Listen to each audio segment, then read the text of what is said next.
प्रत्येक बातमी, प्रत्येक अपडेट, मनोरंजन, गुन्हेगारी ते शिक्षण, औद्योगिक जग ते खेळाच्या मैदानापर्यंतच्या सर्व महत्त्वाच्या घडामोडी सर्वात आधी सर्वात अचूक माहितीसाठी पाहत रहा MCR न्यूज. जिथे नाही कोणी तिथे फक्त आम्ही.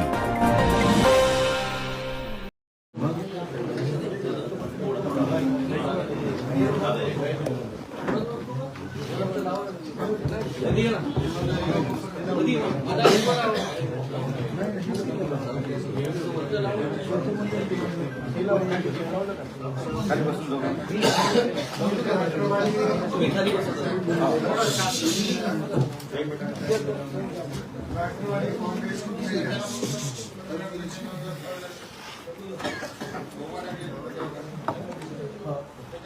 महानगरपालिकेच्या निवडणुकीसाठी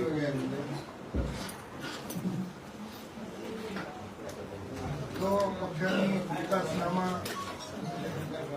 काढून निर्धार व्यक्त केलेला आहे तो आपल्या समोर मांडण्यासाठी या ठिकाणी उपस्थित महानगराचे अध्यक्ष माजी आमदार उद्धवताई लोकांना, प्रदेशाचे उपाध्यक्ष व्यंकटरावजी पाटील भजलकर, माजी आमदार अविनाशरावजी नाटे, माजी आमदार सुभाषरावजी तांबे, जिल्ह्याचे दक्षिणचे अध्यक्ष सुभाष पाटील भुसावळकर, उत्तरचे अध्यक्ष बाळासाहेब पाटील गावंडकर, बऱ्याच वेळा त्या ठिकाणी हे पत्रकार परिषदेला येणारे नांदेड दक्षिणचे माजी आमदार मोहनअण्णा आंबर्डे, जिल्ह्याचे ज्येष्ठ नेते माननीय भास्कररावजी पाटील सदव, उपस्थित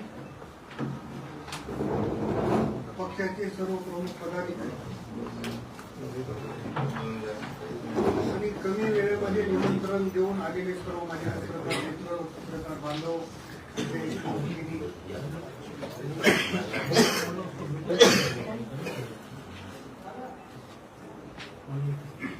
आज सकाळी 11 वाजता पक्षाचे प्रदेशाध्यक्ष माननीय सुनील तटकरे साहेब,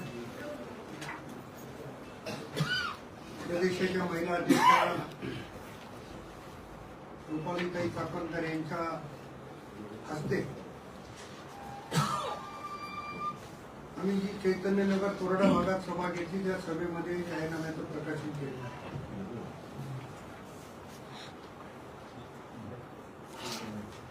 पण आपल्या मार्फत तो जाहीरनामा जनतेपर्यंत जावा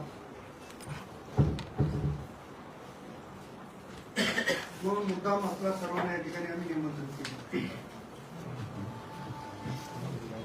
आम्ही हा विकासनामा जाहीर करताना निर्धार आमचा साथ तुमची ही भावना घेऊन मतदारांच्या समोर जावा.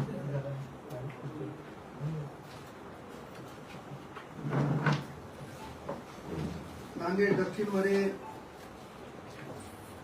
शिवसेना आणि राष्ट्रवादी काँग्रेसची युती केलेली आहे. 33 पैकी 17 जागा राष्ट्रवादी लढते आणि 16 जागेवर शिवसेना लढते.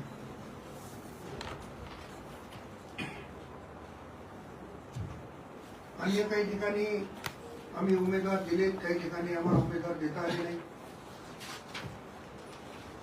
पण एकंदरीत 57 उमेदवार राष्ट्रवादी काँग्रेसने उभे केले.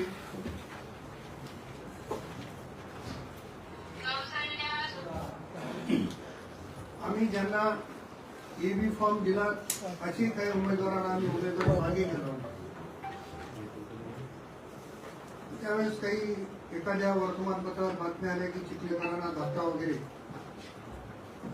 तो धक्का बिक्का काही नव्हता. आमच्या सर्वांच्या संमतीला आम्ही बोलून घेऊ. आम्ही तिथं कमी पडतो की काय अशी आम्हाला संधी जे असे ते स्पष्ट, म्हणून आम्ही तिथे उमेदवारी त्यांना मागे घ्यायला त्या एका वर्तमानपत्र वाचत कोणी नाही ती गोष्ट ठेवली, परंतु कार्यकर्त्याच्या बद्दल भावना अशी निर्माण होते की धक्का म्हणजे याला काहीतरी देऊन उमेदवारी मागे घेतली का की आज ते करतायत तिथली प्रायव्हेट लिमिटेड मागे, त्याच्यामुळे त्या कार्यकर्त्यांना बरोबर खचून याच्यासाठीचा हा खुलासा आहे. त्या आमच्या पदाधिकाऱ्यांना आम्ही त्या दिवशी प्रभाकर साहेबांच्या घरी बसलेलो होतो आणि तिथं बोलून आम्ही आम्हाला ज्यांना नको आहे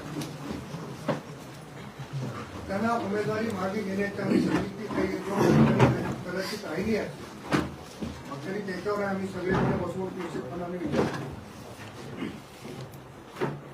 आज राष्ट्रवादी काँग्रेसचे प्रदेशाध्यक्ष तटकरे साहेब आणि महिला अध्यक्षा रुपालीताई चाकणकरांची सभा झाली. 8 तारखेला आमचे राष्ट्रीय अध्यक्ष आणि राज्याचे उपमुख्यमंत्री आदरणीय अजितदादा पवारांची सभा होणार आहे. त्याही सभेच्या निमित्तानं आपल्या सर्वांना निमंत्रण या ठिकाणी देतो. म्हणजे राज्याचे माननीय मुख्यमंत्री आदरणीय देवेंद्र फडणवीस साहेब येऊन गेले आणि त्यांनी त्यांच्या भाषणात सांगितलं की गेल्या 70 वर्षामध्ये जे डास, कचरामुक्त आणि या सगळ्या गोष्टी उल्लेख केला, मला वाटतं घाणीचा उल्लेख केला, कचऱ्याचा उल्लेख केला, डासाचा उल्लेख केला आणि मुख्यमंत्र्यांनी दिलेल्या आव्हानाला प्रतिसाद द्या ही विनंती आम्ही या निमित्ताने करतो. त्या काळात महापालिका कोणाच्या ताब्यात होती, कोणी कचरा केला, कोणामुळे डास झाले, कोणामुळे घाण झाली, ती घाण दूर करण्याचा या निमित्तानं राष्ट्रवादी काँग्रेस प्रयत्न करत. आमच्या जाहीरनाम्यामध्ये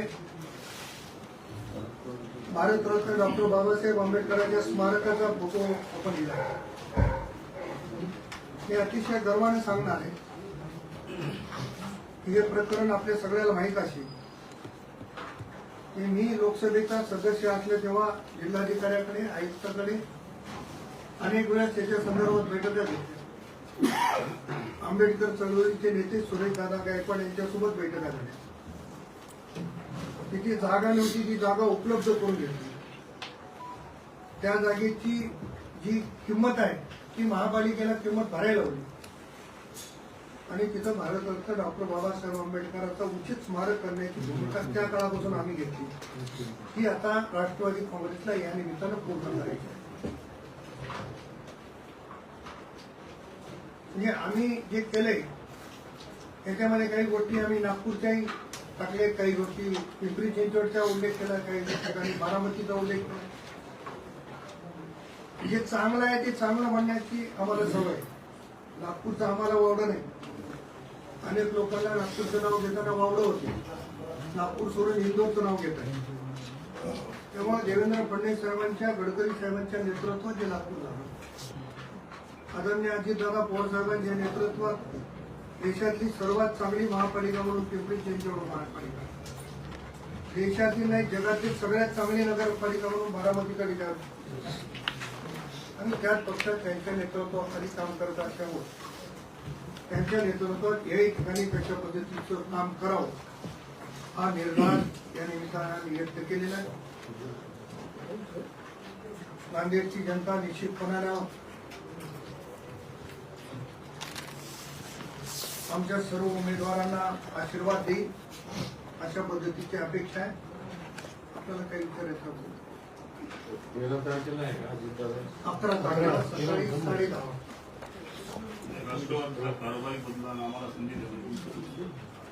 नेमकं म्हणजे ज्यांच्या ताब्यामध्ये महापालिका होती, मुख्यमंत्र्यांनी सांगितलं किंवा ज्यांच्या काळामध्ये कचरा, डास, घाण झाली बदला, त्यांच्या नेतृत्वात देऊ नका ही भूमिका आहे. चिखलीकर साहेब, महापालिकेच्या ज्या शाळा आहेत अत्यंत दर्जाहीन आहे, तिथं इन्फ्रास्ट्रक्चर पण नाही आहे, अनेक वर्षापासून सत्ता आहे. नांदेडमध्ये अनेक भागात दवाखाने नाही. बेंगलोर असेल, नवीन झालेला काही एरिया असेल, त्या सगळ्या भागामध्ये दवाखान्याची व्यवस्था नगरपालिकेच्या अतिशय दर्जेदार शाळा करण्याचा प्रयत्न राष्ट्रवादी काँग्रेस आहे. विरोधक असं म्हणतात की तुम्ही सर्व जागेवर उमेदवार सुद्धा देऊ शकले नाहीत, तर तुम्ही सत्तेत स्थापनेची स्वप्न कशी बघत आहात? मला कुठल्या पक्षाने 81 उमेदवार उभा केले ते सांगा ना.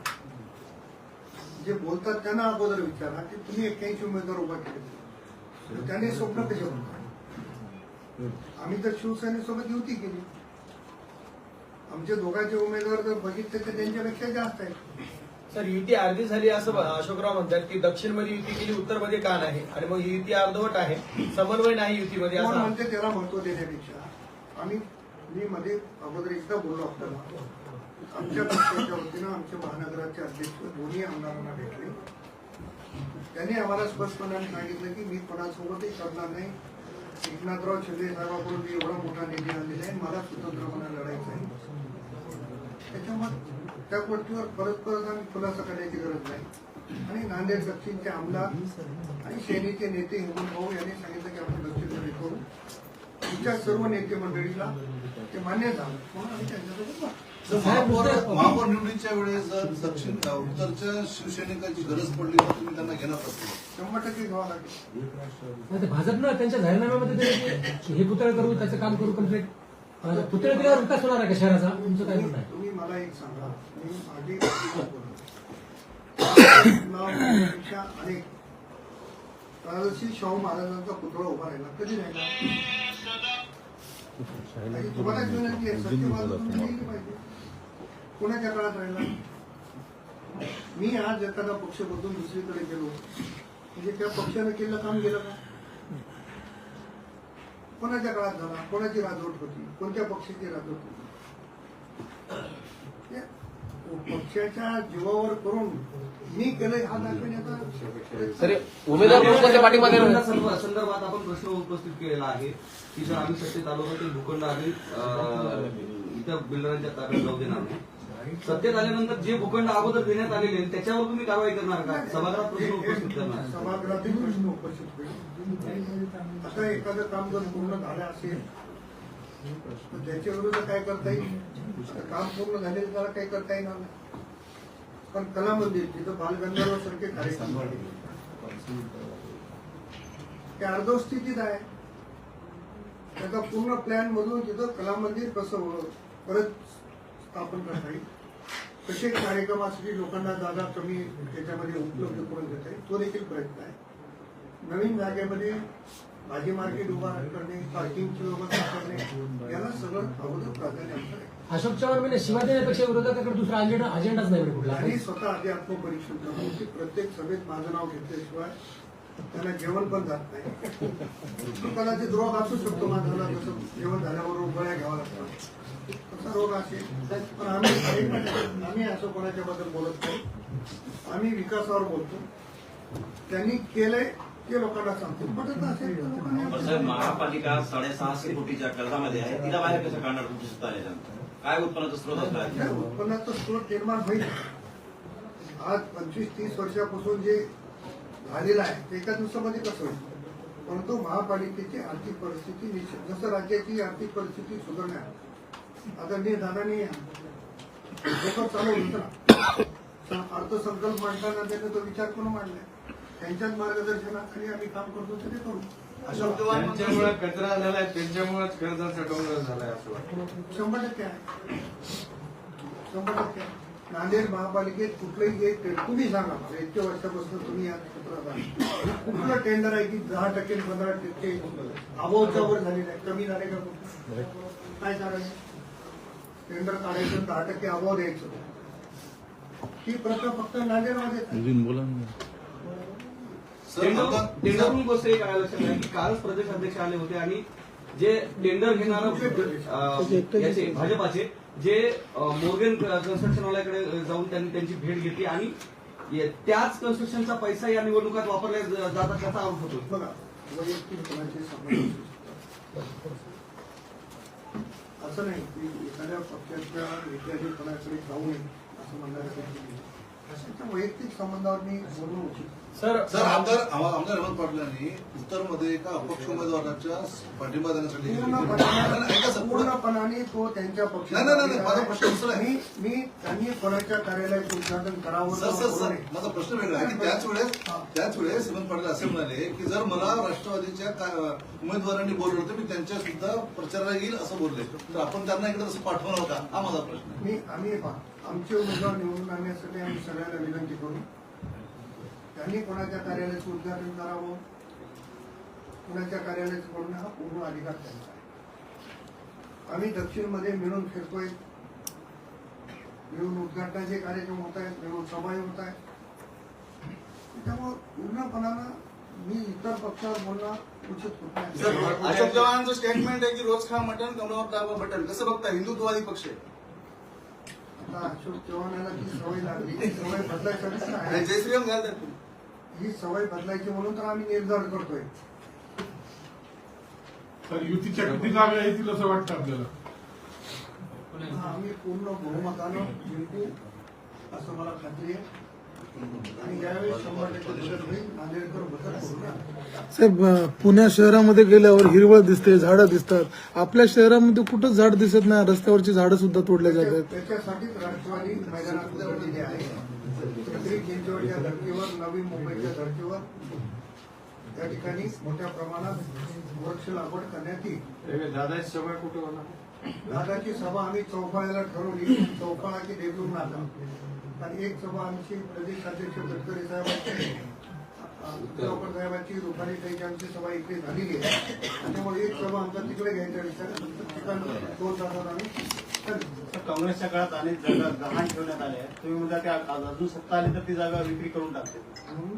काँग्रेसच्या काळात अनेक महापालिकेच्या जागा गहाण ठेवल्यात आहेत आणि सत्ता आली तर पुन्हा ते विक्री करतील असं तुम्ही आरोप केला होता. विषय असा आहे की अगोदर काळ कोणाचा होता, कोणत्या पक्षाची सत्ता होती. आता फक्त तर ते घडू नये म्हणून प्रयत्न आहे. आवश्यकता पडली तो आप बीजेपी के साथ देंगे क्या? बिलकुल नाही आहे. महायुती आहे ना आपली. महायुती असेल तरी शिवसेनेच्या सोबत बसू, परंतु आम्ही भाजपच्या सोबत जाणार नाही. आवश्यकता आम्हाला पडली तरी त्यांची साथ घेणार. नाही, महापौर करायची गरज आहे. महापौर करताना महापौर आमचा होईल, गरज पडली तरी आम्ही भाजपची साथ घेणार नाही. काँग्रेसची भाजपची घेणार नाही. एमआयएमचे घेणार का? एमआयएम आणि भाजप एकाच नाण्याच्या 2 बाजू आहेत.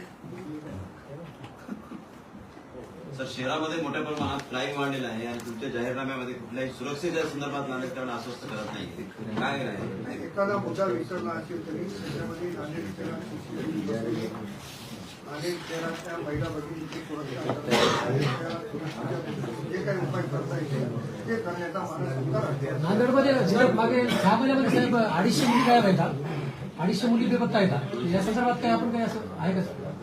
ज्या वेळेस अशा पद्धतीचे आमच्याकडे कोणी येतंय त्यावेळेस आम्ही पोलिसांशी संपर्क करतो, पोलीस अधीक्षकांना बोलतो. त्याचा तपास करण्यासाठी पण एकंदरीत संख्या मला तुमच्या माध्यमातून माहीत झाली, पण त्याच्यात लक्ष लावतो. जे आम्हाला सोडून गेले ते बर्बाद झाले म्हणतात अशोक.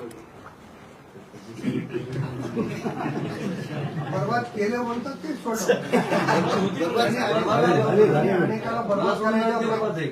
अनेकाला बर्बाद करायचा प्रयत्न केलाय, पण काही बर्बाद झाले नाही. त्याच्यावर त्यांनी बोध घ्या. सर, जी विकासनामाची ब्लूप्रिंट दिली आहे बारामती आणि नागपूरची, तर नांदेडला बारामती किंवा नागपूर होण्यासाठी किती कालावधी जाईल आपली सत्ता आली तर? मुख्यमंत्र्यांनी स्वतः सांगितलं की 70 वर्षाची घाण आहे. ही 70 वर्षाची घाण माननीय मुख्यमंत्र्यांच्या सहकार्याने आम्हाला 5 वर्षात कशी संपवता येईल ते बघायचे. चांगले विकासाची कामं कशी करता येतील. पण काही मॉडेल बारामतीच्या धर्तीवर, नागपूरच्या धर्तीवर ओव्हरफ्लाय असतील, बस स्टँड असेल किंवा अन्य कोणती कामं असतील. मुख्यमंत्र्यांचा आदेश आला तर भाजपसोबत जावं लागेल, कारण मुख्यमंत्र्यांचं कौतुक आपल्या जाहीरनाम्यामध्ये आहे. एकीकडे आपण भाजपला विरोध करता का अक्षयरावांना विरोध करता हे स्पष्ट नाही. ही इथली भारतीय जनता पक्ष प्रायव्हेट लिमिटेड आहे. तुम्ही जर ज्यांनी संघाच्या कुशीत मांडलेले, ज्यांनी भाजप निर्माण केले त्या कार्यकर्त्यांच्या स्वतंत्र मुलाखती घ्या, त्याच्यावर तुमच्या लक्षात येईल. मुख्यमंत्र्यांचं कौतुक याच्यासाठी केलं की चांगलं काम केलेलं कौतुक केलं. मुख्यमंत्र्यांनी आदेश दिले तरी विलासराव देशमुख साहेबांचं नाव आधी आमच्या प्रदेशाध्यक्षाने घेतलं, चांगलं केलं म्हणूनच नाव घेतलं. शंकरराव चव्हाण साहेबांचं नाव आवर्जून घेतलं, शंकरराव चव्हाण साहेबांनी चांगलं केलं म्हणूनच घेतलं. त्याच्यामुळे ज्यांनी चांगलं केले, ज्यांची तर गरज पडेल तर आम्ही पण शंकरराव चव्हाण साहेबांचं नाव अभिमानाने घेऊ. त्यांनी चांगलं केलं त्यांचं नाव घेऊ. भाजपच्या बाहेरून पाठीमागे ना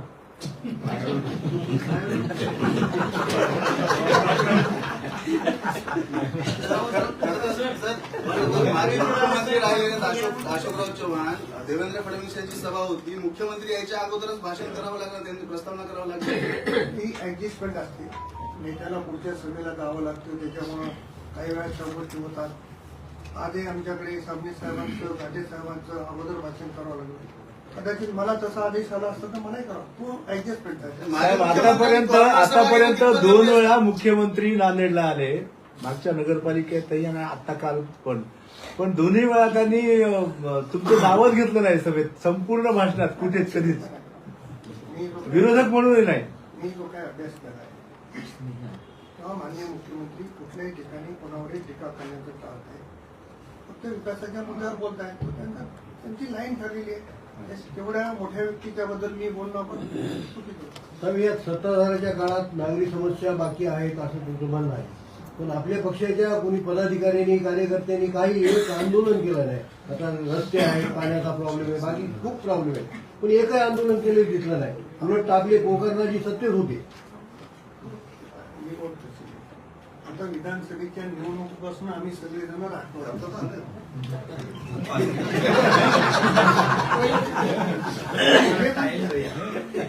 आमच्यावर लपून ठेवून करायचं नाही. आणि आम्ही राष्ट्रवादीत जाताना कोणी घाबरून आलो नाही. जसं काही मंडळी पक्षात येताना घाबरून गेली, तसं आम्ही काही घाबरून आलो. आमच्या सर्वठिकाणी आम्ही राष्ट्रवादीत आहोत आणि तेव्हापासून आंदोलन करायची गरजच पडली नाही. आता गरज पडेल. महानगरपालिका निवडणुकीच्या तोंडावरच असं म्हणू लागले म्हणून आता जर आम्ही केलं असतं तर लोकमान्य असं निवडणुकीसाठी केलं. नाही, त्याच्या आधी केलं परंतु नाही. भविष्यात राष्ट्रवादीला आंदोलन करायची गरज पडणार नाही. राष्ट्रवादी नेतृत्व करेल आणि भविष्यात कोणी आंदोलन करू नये याची काळजी आम्ही घेऊ. महायुतीच्या घटक पक्ष एकमेकावर टीका करू नये असं धोरण ठरलेलं आहे.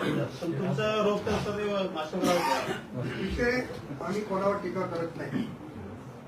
वास्तव लोकांच्या समोर तुम्ही सांगा, सगळे पत्रकार मित्र मिळून की वास्तव ठेवू नका, बंद करू.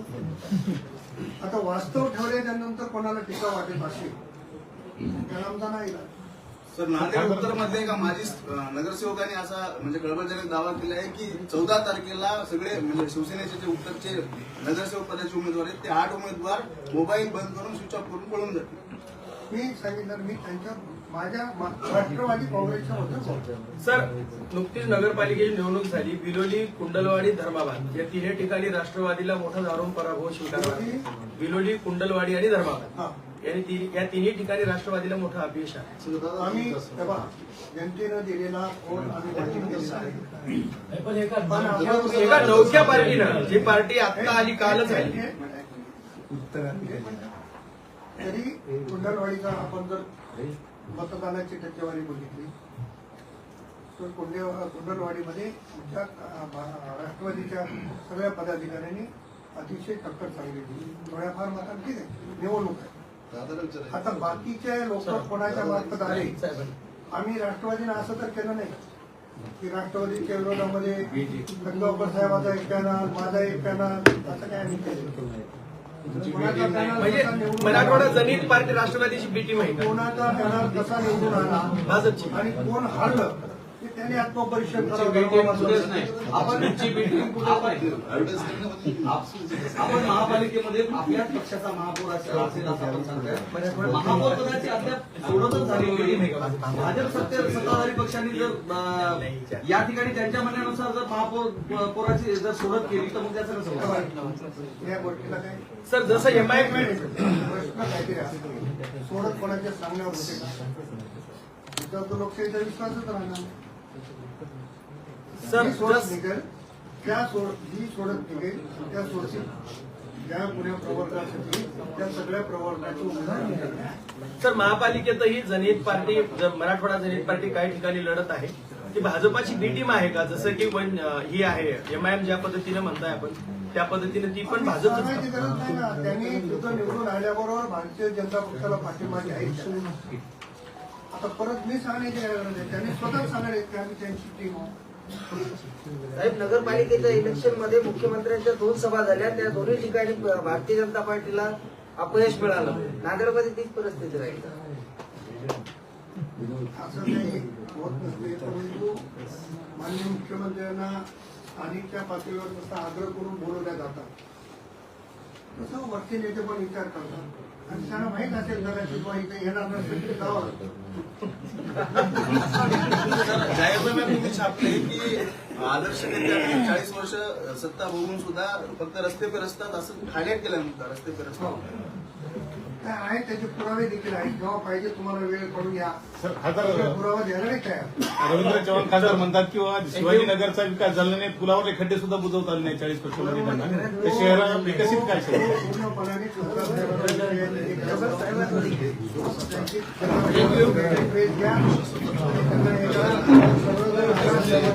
धन्यवाद.